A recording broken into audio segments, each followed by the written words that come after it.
여러분 혹시 프로야구 좋아하십니까? 야구를 TV로 보다가 구장에 가서 직접 관람을 하면 여러 가지를 보고 느낄 수가 있습니다. 특별히 자기 팀의 응원가를 다 함께 부를 때 굉장히 희열이 넘쳐 흐릅니다. 한두 사람이 아니고 몇천 명 이상의 팬들이 이 떼창을 부르는 장면은 한마디로 장관이다라고 말할 수 있습니다. 많은 구단들이 있는데요. 그 중에서 롯데 자이언츠, 그 응원 문화는 참 개성이 넘치고 참 낭만이 있다 이런 생각이 듭니다.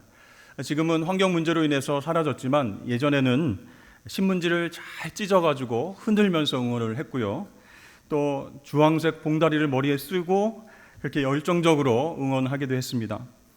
그리고 상대 투수가 출루한 롯데 타자를 견제하면 어떻게 합니까? 팬들은 다 함께 마 이렇게 외쳤습니다. 안타 칠 좋은 기회가 오면 다 같이 안타 세리라 이렇게 외쳤습니다. 이렇게 우리나라 프로야구 경기는요, 각 팀의 선수들의 응원가가 따로 있을 정도로 응원의 열기로 넘쳐나는 것 같습니다. 이 롯데 팬들이 가장 사랑하는 이대호 선수, 이 이대호 선수가 등장할 때 나오는 음악이 있습니다. 대호, 대호 이렇게 이름을 막 불러줍니다. 근데요, 이렇게 등장할 때 나오는 음악도 있는데 응원하는 노래도 따로 있어요. 오 롯데 이대호, 오 롯데 이대호. 이 정도면 롯데 찐팬으로서 증명을 한 것이 아닌가 이런 생각이 드는데요. 네, 여러분, 이런 K 응원 문화가요, 지금 미국 메이저리그로 전파됐어요. 지금 메이저리그에서 활약하고 있는 우리나라 선수가 있는데요. 우리 김하성 선수, 이정우 선수, 이 선수들이 타석에 딱 등장하면 미국 팬들이 한국 프로야구 응원의 문화를 이어받은 것처럼 이름을 막 부르면서 응원을 해줍니다. 깜짝 놀랐어요. 하성, 김 이렇게 응원하기도 하고 정후리 이렇게 응원을 합니다. 선수들은 어떤 기분일까요? 팬들이 정말 미국까지 날아가서 메이저리그에서 열심히 야구를 하려고 하는데 자기 이름을 불러주니까, 다른 선수들 등장할 때는 그런 것 없는데 우리 한국 선수들이 등장할 때 한국 프로야구 그런 응원 문화를 접합해서 그렇게 응원해 주니까 얼마나 힘이 나겠습니까? 이번엔 잘 쳐야지, 팀에 도움이 좀 돼야지, 이렇게 동기부여가 되고 더 잘하려고 노력하게 된다는 것이죠. 자, 이렇게 이름이 불려진다라고 하는 것은요, 그 사람이 누구인지 또 무엇을 해야 하는지를 드러내주는 정체성이다라고 말할 수가 있습니다. 오늘 본문 26절을 보면 성경에서 처음으로 그리스도인이라고 하는 이름이 등장하게 됩니다. 어디에서요? 안디옥에서부터 처음 불려졌다 이렇게 나와 있죠. 그곳에서 처음으로 사람들이, 예수 믿는 사람들을 그리스도인 이렇게 이름 지어서 부르기 시작했습니다. 그리스도인, 크리스티아노스라고 하는 단어의 본래 의미는 누구누구에게 속한 자, 누구누구를 따르는 자 이런 뜻입니다. 그래서 로마 황제 카이사르, 가이사에게 속한 자는 카이사리아노이 이렇게 별칭을 불렀습니다. 황제를 따르는 노예들 이런 뜻입니다. 고대 로마 시대에 공무원들이 있었는데요. 예를 들면 회계사, 재무 담당관, 또 경찰, 이 사람들은 대체로 황제에 속한 노예들이었습니다. 그래서 그들은 시민들을 섬기는 시민의 종들이다, 시빌 서번츠다 이렇게 불렸다는 것이죠. 자, 오늘날에도 공무원들을 공복이라고도 하는데요. 그것은 공적인 노비 이런 뜻입니다. 국민을 섬기는 종 이런 뜻을 갖고 있습니다. 자, 이렇게 볼 때 문자적으로 그리스도인 무슨 뜻이겠습니까? 그리스도에게 속한 노예들 또는 그리스도를 따르는 추종자 이런 뜻이라는 것이죠. 우리말로 쉽게 표현하자면 예수쟁이 이렇게 말할 수 있을 것입니다. 자, 예수쟁이 어감이 어떻습니까? 부정적인 뉘앙스도 있고 긍정적인 뉘앙스도 있습니다. 마찬가지로 2000년 전에 그리스도인이라는 말도 두 가지의 다른 의미로 사용되었습니다. 첫 번째는 이 기독교에 대한 강한 거부감을 가지고 조롱하고 경멸하는 뜻으로 사람들이 부르는 말이었습니다. 둘째는요, 자신들은 신앙이 없지만 주님을 따르면서 정의롭고 선하게 살아가는 그 교인들을 칭찬하면서 부르는 말이었습니다. 자, 오늘 본문에서 나타나는 그리스도인은 어떤 뜻일까요? 안디옥에 살고 있는 사람들이 안디옥 교회 교인들을 가리켜서 그리스도인이라고 부른 것은요, 후자, 즉 교인들을 칭찬하면서 부르는 말이었습니다.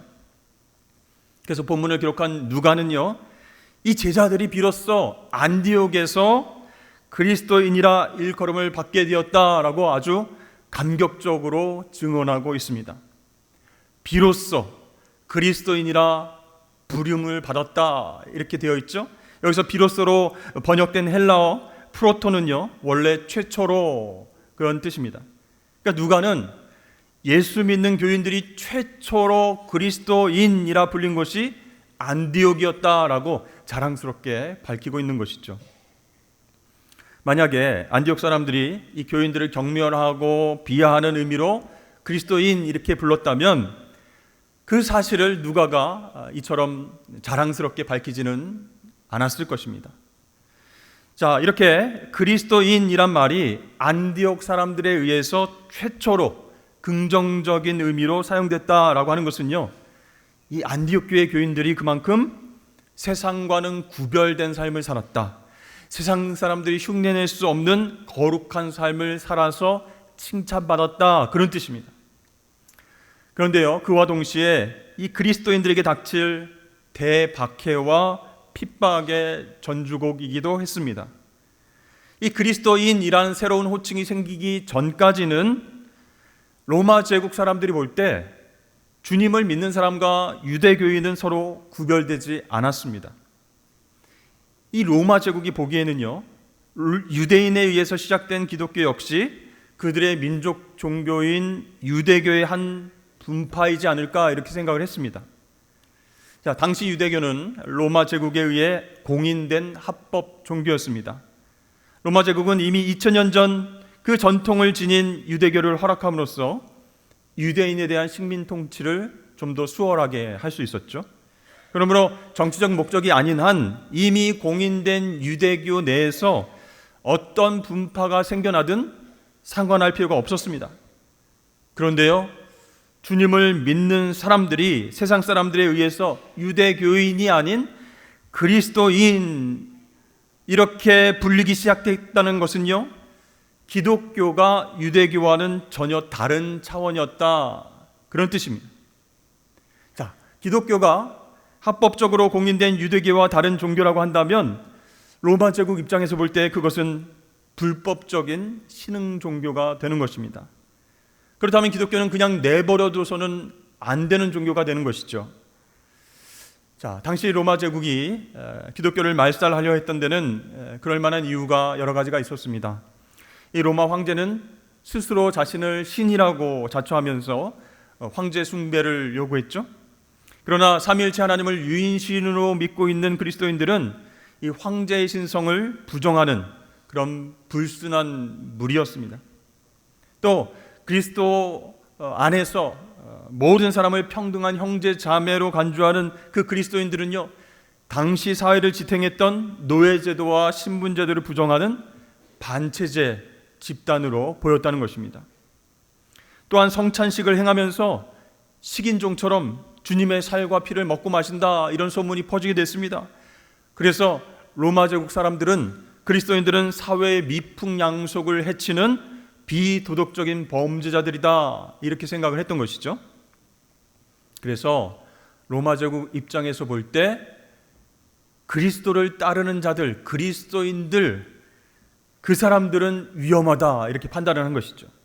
자신들의 기득권과 기존의 사회 질서를 뒤흔들고 체제를 흔드는 사악한 신흥 종교 집단이다, 반드시 처벌하고 없애야 되겠다, 이렇게 결정을 하게 되었습니다.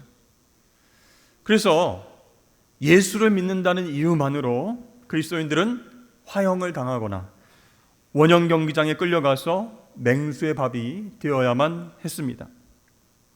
그러니까 안디옥에서 주님을 따르는 사람들이 그리스도인이라고 불리기 시작한 이후부터 이런 로마 제국의 박해와 핍박이 거세어졌다라는 것이죠. 이 안디옥 교회의 목회자였던 바나바와 바울도 이 어려운 박해를 견뎌내야만 했습니다. 바나바는요, 말년에 그의 고향인 그브로에서 순교했습니다.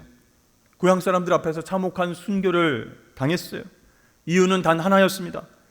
그리스도인이기를 포기하지 않았기 때문이었습니다. 또 바울은요, 그리스도인의 정체성을 지키기 위해서 참수형을 당해서 죽었습니다. 그 이후에 안디옥 교회의 감독이 된 이그나티우스 역시 그리스도인이라고 하는 이유만으로 맹수의 밥이 되었다라는 것이죠.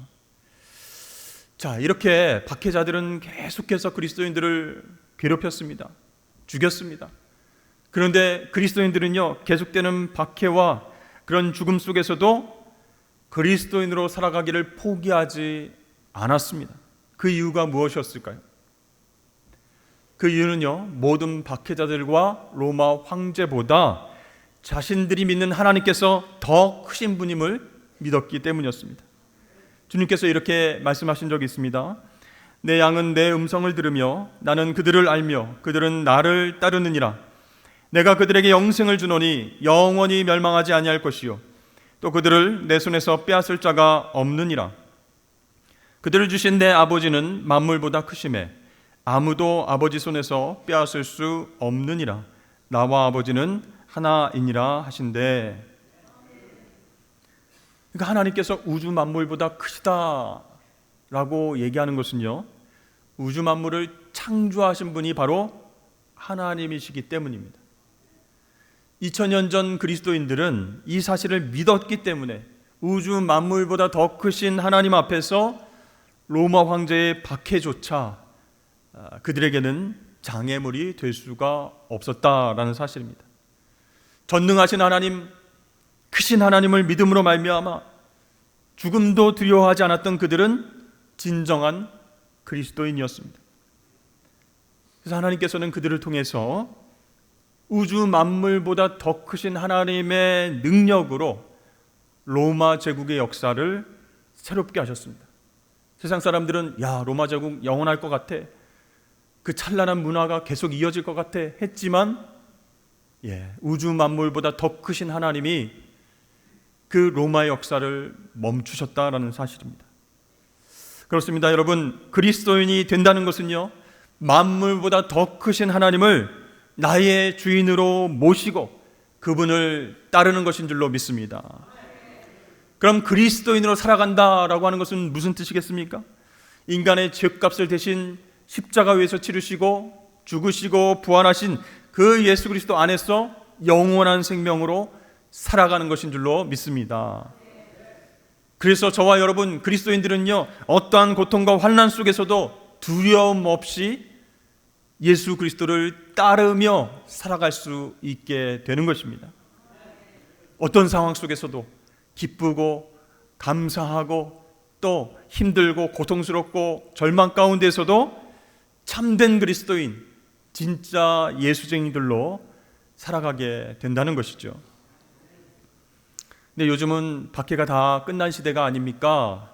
이렇게 말하는 사람들이 많이 있습니다. 그런데요, 여러분 생각해 보십시오. 그렇게 말을 한다면 아직까지 진짜 예수쟁이로 살아본 적이 없음을 스스로 입증하는 것입니다. 오늘날에도 현대에도 진짜 그리스도인으로 살려고 하는 사람에게는 어떤 형태로든지 박해가 있기 마련입니다. 왜 그럴까요? 이 세상은 여전히 죄와 악으로 가득 차 있기 때문이에요. 그래서 진리와 또 하나님의 의로 살아가려고 하는 신실한 사람들, 그리스도인들을 불편해하고 핍박하는 사람들이 여전히 존재한다라는 사실입니다. 그래서 여러분, 중요한 사실은요, 저와 여러분들이 진짜 그리스도인이 되지 않으면 우리가 진짜 그리스도인들을 박해하는 어리석음을 범할 수도 있다라는 사실이에요. 같이 예수 믿고 그렇게 신앙생활하는 공동체 안에서도 왜 당신만 잘난 척을 합니까? 그냥 좋은 게 좋은 거지. 그냥 우리 하는 대로 따라하십시오. 혼자 말씀대로 산다고 고집을 피우고 협조를 안 합니까? 왜 우리에게 상처를 주고 피해를 줍니까? 오히려 진짜 그리스도인으로 살아가려고 하는 사람들을 상처 주는 일을 우리가 행할 수도 있게 된다라는 것이죠. 언제요? 내가 진짜 그리스도인으로 살아가지 않으면, 상대방이 진짜 그리스도인으로 살아가는 것을 참다 못해서 상처 주고 박해줄 수 있다라는 것이죠. 그렇다면 사랑하는 성도 여러분, 우리가 그리스도인으로 진짜 예수 그리스도를 따르는 사람으로 살아가려면 어떻게 해야 되겠습니까? 첫 번째는 내가 원래 그리스도에게 속한 종이다라는 정체성을 늘 기억해야 된다는 것이죠. 내가 주인이 아니라 종이라는 사실입니다. 누구를 따르는 종이에요? 예수님을 따르는 종이에요. 예수쟁이에요. 그런 신분적 자각이 매번 필요하다라는 사실이에요. 여러분, 종은요 자신의 마음대로 살아가지 않습니다. 주인 말씀에 귀를 기울이고 그 말씀대로 순종하며 살아가는 사람이에요. 근데 많은 분들이 나는 주님을 따르는 제자입니다, 주님의 종입니다, 이렇게 입술로 고백하면서도 사실 그렇게 살지 못할 때가 많이 있습니다. 가룟 유다처럼 예수님을 배반하고 본전을 좀 찾고 싶다라고 하는 마음으로 신앙생활 할 때가 종종 있다는 거예요. 여러분, 가룟 유다 굉장히 똑똑한 제자였습니다. 은 30에 자신이 3년간 따랐던 스승이자 메시아 예수님을 배신한 이유는 무엇이었을까요? 아마 3년 동안 열심히 주님을 따라다녔는데 아무것도 남지 않을까봐 본전 심리가 크게 작용했을 것 같습니다. 이 가룟 유다가 엇나가기 시작할 때는요, 예수님께서 이런 말씀을 하신 직후에요. 내가 너희를 곧 떠나게 될 것이다. 내가 곧 사람들에게 붙잡혀서 죽게 될 것이다.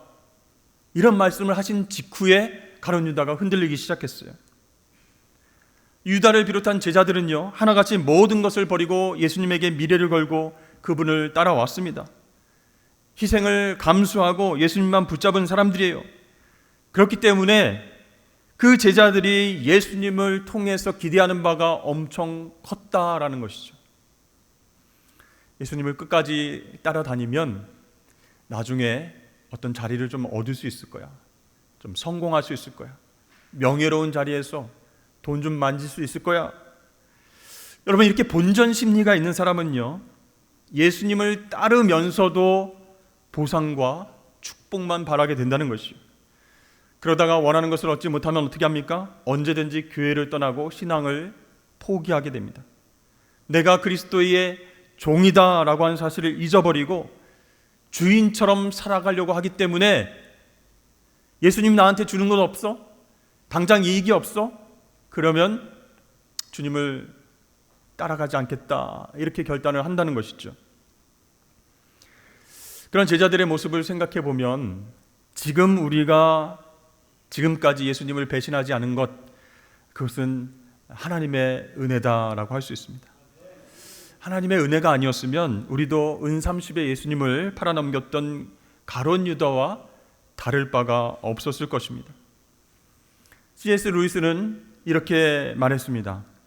우리는 예수 그리스도를 바라보는 동안만 그리스도인이다. 예수 그리스도를 바라보는 동안 주님이 나를 지배하기 때문이다, 이렇게 말했습니다.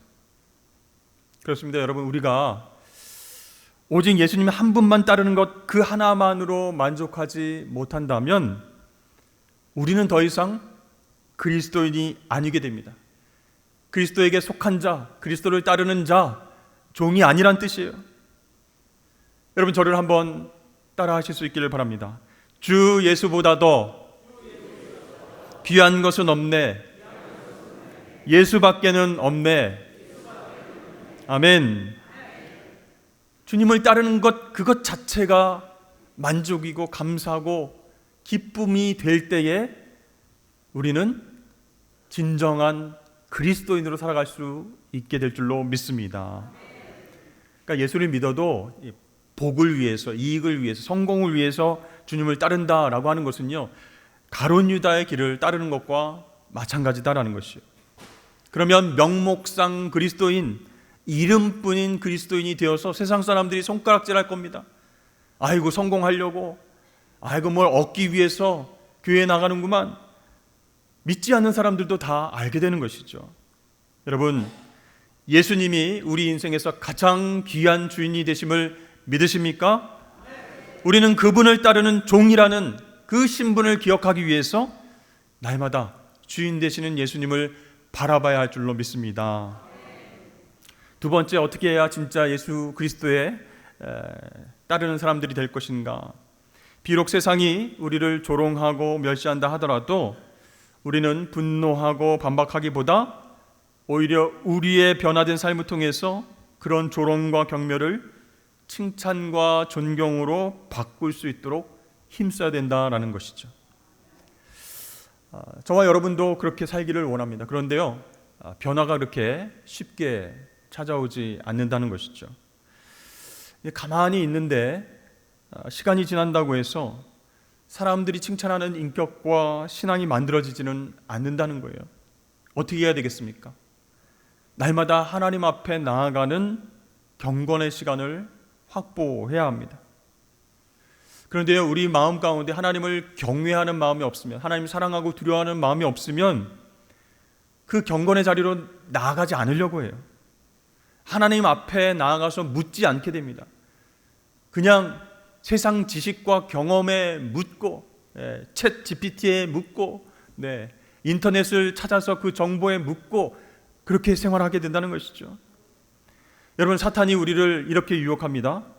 하나님 앞에 나아가면 저 사람이 하나님의 지혜를 받을 것을 잘 알고 있기 때문에 하나님 앞에 나아가는 시간을 방해하는 것이요. 예를 들어서 어떤 큰 문제를 가지고 있는 성도가 있습니다. 이분이 주일날 교회에 가서 예배를 드리고 선포되는 말씀 가운데 그 인생의 문제를 해결해 주시는 하늘의 지혜를 깨달을 수 있다라고 하는 것을 우리도 알고 있지만 사탄도 잘 알고 있어요. 그래서 어찌하든지 예배에 참석하는 것을 방해한다는 것이에요. 중요한 사업 계약을 앞둔 성도가 있습니다. 그날 아침에 계약하기 전에 큐티를 하려고 성경책을 펼치면 그 말씀 안에 하나님의 지혜가 있다는 것을 알기 때문에 사탄이요, 바쁜 일을 핑계로 방해하는 겁니다. 지금 오늘 중요한 사업 계약인데 무슨 큐티할 시간이 있어? 빨리 어떻게 사업 그 파트너를 만나가지고 어떻게 얘기할 건지 고민하고 계획을 짜야지. 지금 큐티할 시간이 어디 있어? 방해를 하는 겁니다. 자, 그런 유혹들에 계속 노출되게 되면 그 사람은 하나님이 아니라 세상에 무릎을 꿇게 됩니다. 그리스도를 따르는 제자의 삶을 살지 못하게 된다는 것이죠. 그러면 여러분, 하나님을 경외하는 마음으로 말씀과 기도의 자리를 꼭 지키시길 주의 이름 축복합니다. 그럴 때 우리는 조금씩 변화로 나아갈 수 있게 되는 것이요. 그리고요, 사람들 많이 만나잖아요. 다양한 사람들을 만나서 논쟁을 하기도 하고 싸우기도 하고 이해하고 설득하기도 하잖아요. 그런 사람들과 만나서 우리의 인격과 신앙이 성숙되지 못하는 기분대로 말하고 감정대로 막 행동하게 돼 있어요. 그러나 우리가 하나님을 경외하는 마음으로 잘 훈련받은요, 기분과 감정에 의해서 움직이지 않고 예수님을 따르는 참된 제자의 모습으로 그렇게 말하고 행동하게 된다라는 사실입니다. 그리고요, 불쌍한 이웃들을 보면 정말 도와주고 싶다. 복음을 좀 전했으면 좋겠다. 신앙생활을 함께 했으면 좋겠다. 이렇게 이웃들에게 뜨거운 사랑을 나눌 수 있는 그런 제자의 삶을 성령께서 인도하신다라는 것입니다. 이 안도현 시인이 쓴 유명한 시가 있습니다. 여러분 잘 아시죠? 연탄재 함부로 발로 차지 마라. 너는 누구에게 한 번이라도 뜨거운 사람이었느냐. 연탄재를 한번 생각해 보십시오. 자신의 몸뚱아리를 다 태우면서 뜨끈뜨끈한 아랫목을 만들었던 저 연탄재, 누가 발로 함부로 찰 수 있겠습니까? 자신의 목숨을 다 버리고 이제 하얀 껍데기만 남아있는 저 연탄재 누가 손가락질하고 비난할 수 있겠습니까? 근데 여러분, 우리는 예수님을 따르는 그리스도인으로서 누구에게 진실로 뜨거운 사람이었던 적이 있었는가 생각해 보았으면 좋겠습니다. 가만히 돌아보면 옛날엔 그렇게 뜨거웠는데요, 지금은 아닌 것 같아요. 그렇게 뜨거웠던 예수님과의 첫사랑이 식어버리고 불어오던 바람조차 성령의 음성으로 들렸던 그 아름다운 교제가 다 식어버리지는 않았습니까? 여러분, 오늘 말씀을 생각하시면서 그리스도인으로 살아간다라고 하는 것은요, 그리스도의 종으로 매여서 살아간다라는 뜻입니다. 주님을 매일매일 바라볼 때만 그렇게 살아갈 수 있는 거예요. 내가 주인이란 착각을 내려놓고 주님만을 바라보면서 그분의 말씀에 집중하고 순종하는 삶을 살아갈 수 있습니다. 그렇게 되면 주님의 마음을 품고 가족들을 다르게 바라보게 됩니다. 교인들을 바라볼 때, 이웃들을 바라볼 때 예전과는 다르게 돼 있어요. 주님의 심장으로 뜨거운 마음으로 섬기고 싶다, 사랑하고 싶다, 복음을 전하고 싶다, 그렇게 그리스도를 따르는 참된 제자의 삶을 살아가게 될 것입니다.